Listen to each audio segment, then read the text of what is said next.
Hi there, it's Jonny here at Farlows, and for our September fly of the month, this is what I've chosen, the Sunray Shadow.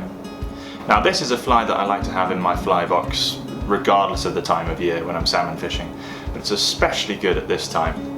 As we move into autumn, we'd hope that the pools in our salmon rivers are filling up with salmon, numbers are building, and they're starting to get a bit more aggressive as they start to think about spawning time getting a bit closer. And the Sunray Shadow is a great pattern for creating a bit of disturbance. It's a big, loud fly, and hopefully it's going to initiate an aggressive response from those salmon that are now building up in our pools. Now there are two ways that I like to fish the Sunray, and two ways that I've had success with it in the past. One of the ways is subsurface and the other is up on the top.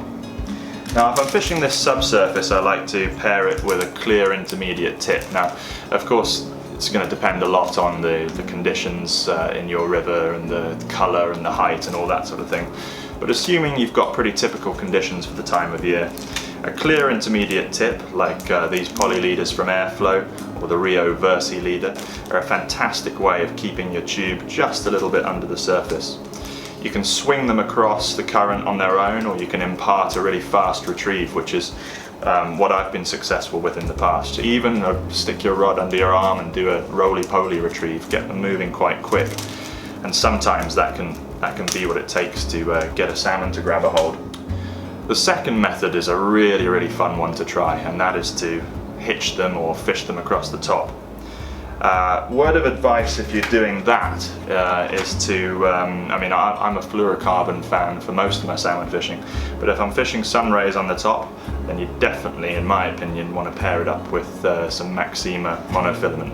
It's just going to not sink that fly quite so easily, and it will help you keep the fly on the surface, because what we're really looking for when you fish the sunray on the top is to create that tantalizing V shape as you're swinging it or retrieving it across a pool. It's a really great way to fish. What I would say is if you're thinking of trying this method, go down the pool first with a more conventional fly, with a normal dressed fly, something a little bit quieter, see how you go, and then if you think they're resident fish in the pool and you haven't managed to tempt them on the conventional stuff, stick one of these on and stick it over the top.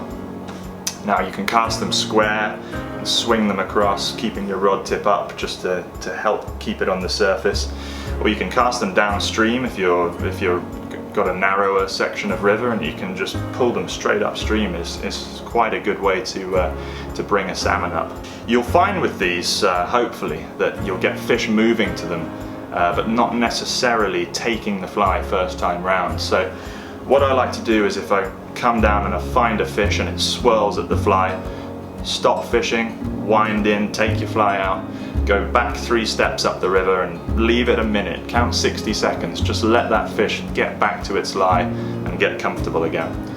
I've sometimes been fishing and I've moved a fish 5 or 6 times before it's actually grabbed a hold, so be patient, let that fish resettle.